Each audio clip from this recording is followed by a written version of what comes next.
É um prazer e uma honra estar aqui nessa mesa a convite de Vossa Excelência. Apresentar um pequeno contraditório técnico a respeito do que foi dito aqui na abertura. Em relação ao BU, é um instrumento que serve para auditoria de uma etapa apenas do processo de votação, que é o de totalização, onde os BUs que vêm das urnas eletrônicas são somados. O BU impresso pela urna pode fazer a verificação de que a totalização está correta, mas ele tem absolutamente nenhum efeito para verificar se o software está contabilizando os votos que foram praticados naquela urna corretamente. Para isso, a auditoria eletrônica é um jogo de gato e rato que quem entra para fiscalizar já sabe que o jogo está perdido, porque o software que vai na urna para fazer trapaça, ele sabe como verificar se ele está sendo fiscalizado ou se ele está ali numa eleição verdadeira, e ele, em podendo alterar a soma dos votos computados naquela urna, ele vai apagar o rastro do processo. Em relação à votação paralela como teste de segurança, a partir do momento que foi introduzida a identificação biométrica, senador, ele se tornou absolutamente inócuo para esse propósito. Por quê? Uma vez o senhor já percebeu como é que os batedores de carteira operam? Eles só vão meter a mão na carteira quando o dono da carteira não está prestando atenção. Então, ele tem que observar a vítima para ver se ela está atenta ao que ele está fazendo. Se ela não estiver atenta, é quando ele vai agir. Um software que é inserido na urna por vários meios possíveis, que meus colegas vão poder explicar quais são em seguida, vai primeiro testar, verificar se ele está sendo observado num teste ou se ele está numa eleição verdadeira. E só vai fazer o que ele foi preparado para fazer de trapaça se ele perceber que não está sendo testado. Ora, com a identificação biométrica, o teste de votação paralela tem que simular eleitores de uma sessão eleitoral verdadeira no dia da eleição. Portanto, nenhum dos que vão pressionar o botão para inserir votos no teste vão ser identificados corretamente pela biometria. Neste caso, a urna que tem identificação biométrica vai dar 100% de falha de identificação biométrica durante o teste. É claro que uma linha de programa apenas é suficiente para detectar que o software trapaceiro está sendo submetido a um teste nesse momento e ele vai ficar quietinho, não vai fazer a trapaça. Entender isso como um teste de segurança é tentar enganar o eleitor que tem alguma capacidade de raciocínio. E isso é uma afronta do ponto de vista técnico, continuar insistindo que o teste de votação paralela continua sendo um mecanismo de auditoria. Continuando, estamos aqui para... Minha função, basicamente, é relatar o que houve em relação ao processo de cumprir a lei que exige o voto impresso como um mecanismo de verificação pelo eleitor de como o seu voto pode ser contabilizado. A lei foi aprovada em 2015 e a primeira iniciativa da Justiça Eleitoral para cumprir a lei, a partir daí, foi um contrato sem licitação para uma entidade sem fins lucrativos, chamada Flextronics, fazer um modelo de votação eletrônica com voto impresso. Um contrato de 7 milhões de reais que foi cumprido à risca pela empresa ou pela entidade e que produziu 30 protótipos de uma urna que imprimiria votos. Mas ao preço de R$ 3.700 cada nova urna, um desperdício totalmente desnecessário, que só faria sentido se a impressora fosse fazer parte do sistema de votação como um dispositivo desacoplado da urna, que teria que ser integrada ao sistema de votação por um mecanismo de comunicação que podia ser interceptado por eleitores. Ao passo que, em 2002, quando a lei precisou ser cumprida, a solução mais óbvia e simples foi a de acoplar a urna fisicamente à impressora, conectando fisicamente de forma elétrica a impressora, a urna, para que não fosse necessário replicar todo o sistema de contabilidade de votos e de proteção eletrônica que a urna já tem para essa impressora. Tanto é que a urna atual, sem impressão do voto, já tem uma impressora que faz parte da urna, que imprime o BU. Todas elas têm. Então, o sistema de software da urna já está preparado para dialogar com uma impressora. Não é necessário contratar uma empresa para desenvolver toda uma replicação do sistema da urna a pretexto de precisar imprimir o voto. E foi essa solução que foi encomendada em 2017. Quando foi entregue o protótipo, o 2016, está me corrigindo aqui o doutor Amilcar, quando foi entregue os protótipos, houve uma audiência na Câmara, se não me engano, né, em que foi levantada a questão que, em 2009, quando a Lei Vigia, que exigia o voto impresso, foram contratadas a compra de 150 mil urnas que não previam a inclusão da impressora do voto. O TSE foi questionado por que ele não estava cumprindo a lei que exigia impressão do voto na compra de 150 mil urnas, e a resposta que o TSE deu através de um comunicado oficial, comunicado 10, número 10 daquele ano, era de que a urna vinha já... o modelo que estava sendo licitado já vinha configurada para receber um módulo de impressão de votos acoplável a ela, em que, portanto, quando fosse o caso, seria compradas as impressoras como um dispositivo adicional que seria acoplado à urna. Bem, então, quando isso foi trazido à tona agora em 2017, o TSE simplesmente ignorou que já tinha gasto 7 milhões com um modelo caríssimo, desnecessário, e fez um edital que foi uma verdadeira afronta à soberania nacional, porque um edital praticamente dirigido, porque fazia exigências desnecessárias para fornecimento de venda casada de material de papel, inclusive, com características desnecessárias de durabilidade, etc., e que foram, de certa forma, direcionadas para que nenhuma empresa que fabrica simplesmente impressoras pudesse ganhar essa licitação. O senhor permita, como o senhor está entrando de rijo na questão fundamental dessa audiência pública, que é a parte técnica. Sim. Então, permita que eu lhe interrompa e faça uma ou duas perguntas. O senhor está dizendo que 150 mil urnas já estão preparadas para impressão, já estão acopladas a impressoras? Caso a informação fornecida pelo TSE na ocasião seja verdadeira. Bom, quantas urnas o Brasil tem? Eu vi outro dia escrito num jornal que seriam 600 mil urnas. Ali. O doutor Amilcar é a nossa enciclopédia ambulante do Comitê Multidisciplinar Independente. Em relação a números e datas, ele é a nossa fonte principal.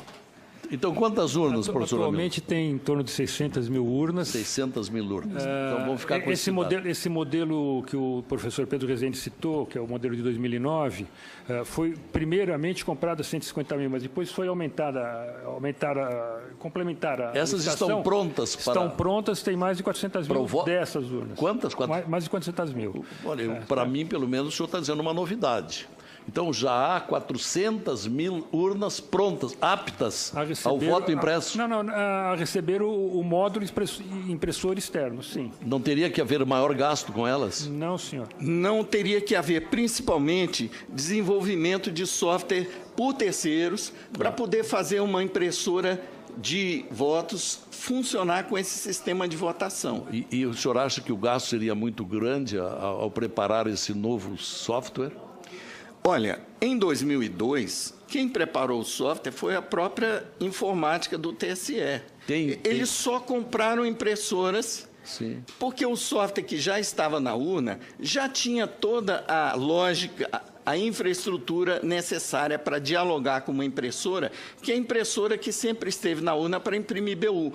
Só precisava duplicar aquela forma de interagir com o dispositivo para agora falar o sistema com uma segunda impressora que imprimiria cada voto. O senhor diria, então, que essa versão corrente de que o tribunal teria que gastar em torno de 2 bilhões de reais para habilitar o voto impresso, isso não procede? Isso é uma posição de má vontade que encontrou uma forma de inviabilizar o cumprimento da lei, primeiro com um argumento de falta de orçamento.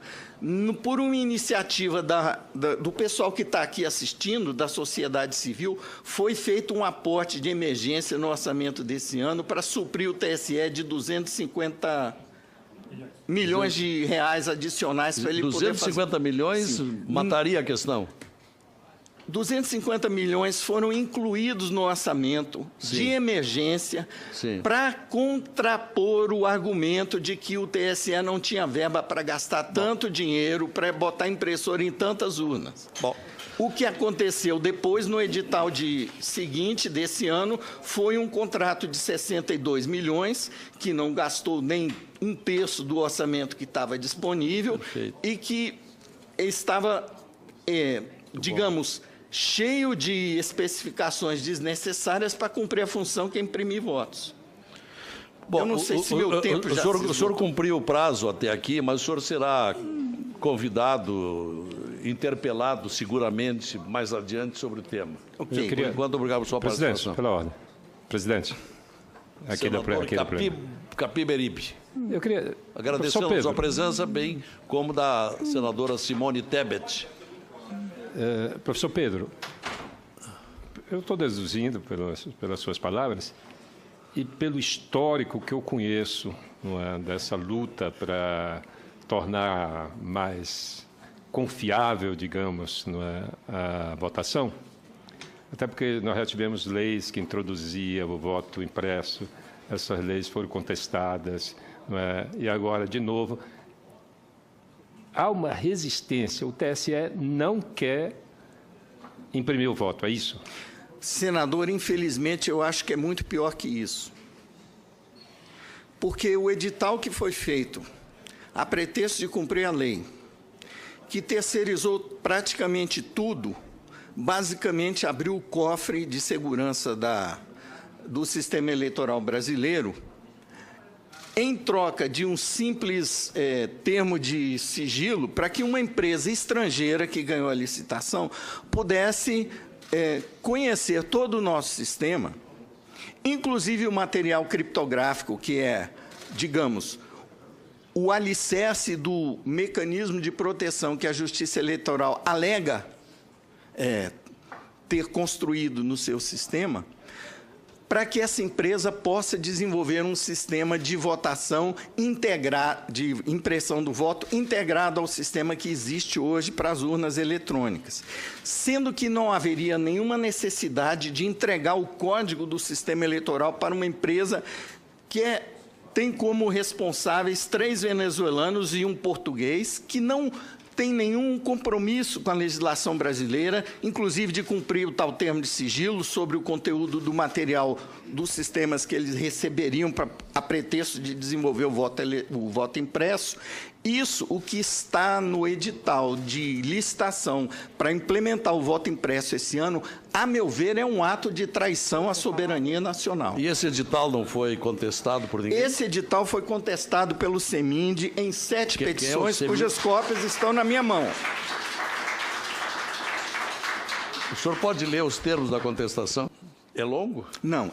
Então o senhor pode ler agora. 5 linhas. Maria Aparecida Rocha Cortiz, advogada, OAB São Paulo, e Pedro Antônio Dourado de Rezende, professor de Ciência da Computação da UNB, membros do Comitê Multidisciplinar Independente, ente da sociedade civil, vem à presença do egrégio Tribunal de Contas da União apresentar representação em face do Tribunal Superior Eleitoral para anulação da licitação 106/2017, apuração de responsabilidades e demais providência para ressarcimento ao erário público de eventuais prejuízos gerados conforme abaixo articulado. E o parágrafo que cita o comentário que eu fiz em resposta ao senador Capiberibe é o seguinte: violação e risco à segurança e soberania nacional. Item 4. Certo é, e consta de forma expressa do edital, que haverá compartilhamento de informações confidenciais sensíveis à segurança do processo de votação entre a empresa estrangeira e o TSE para fins de desenvolvimento desnecessariamente terceirizado da interface entre os equipamentos de votação e os da impressão de votos. A segurança do processo de votação em face de tal aberração contratual, na visão inexplicavelmente ingênua do TSE, estaria garantida pelo mero e simples compromisso dos responsáveis envolvidos, firmado através de um termo de sigilo. Esse termo de sigilo teria o efeito de vincular às leis brasileiras os seus signatários, mas, neste caso, quem vai administrar o consórcio das empresas vencedoras da licitação são 3 cidadãos venezuelanos e um português, que não estão submetidos in totum à legislação nacional. Tem cada qual seu território de domicílio e nacionalidade distintos do nosso, o que, em sendo a intenção, os garante, por princípios jurisdicionais, imunidade em face a tal compromisso, a despeito de qualquer legislação que lhes seja extraterritorial. Assim, agindo na ilegalidade, o TSE coloca em risco a soberania nacional ao compartilhar com tais entes estrangeiros informações confidenciais do sistema de votação usado em eleições oficiais no Brasil, inclusive material criptográfico que pode ser utilizado para simular a origem autêntica de programas que compõem tal sistema. Faço uma interrupção aqui, senador, para comentar que esse material criptográfico teve o acesso negado aos especialistas que estiveram no TSE para desenvolver os testes de segurança, como o professor Diego vai atestar na fala dele em seguida. Com esse material criptográfico, programas stealth, camuflados, capazes de, nas 95% das sessões para as quais não está prevista a impressão do voto, fraudar percentualmente as votações de forma indetectável sob as regras atuais para fiscalização externa, inclusive, como eu comentei, em relação à votação paralela, os quais poderiam ser antecipadamente confeccionados e plantados à sorrelfa para inserção por terceiros, inclusive desavisados do risco, como se fossem programas legítimos, pois passarão como tal perante os dispositivos internos de autenticação ao longo de qualquer dos pontos intermediários da cadeia de custódia dos componentes do referido sistema, com o efeito nefasto de contaminá-lo para fins inconfessáveis, com o agravante no fato de os entes contratados para custodiar esse material criptográfico não terem vínculo ou obrigação com o Estado de Direito Nacional, o que compromete o cerne da nossa atual democracia. Quando tentamos, com esse argumento, impugnar a licitação, o argumento do TSE, o senhor não vai acreditar, os senhores não vão acreditar. Para nós do CEMIND, do Comitê Multidisciplinar Independente, está no edital, mas não vai ser feito, nós não vamos entregar. Então, por que está no edital? Perfeito. Obrigado, professor. Doutor Pedro de Rezende, peço que o senhor nos consiga uma cópia dessa peça.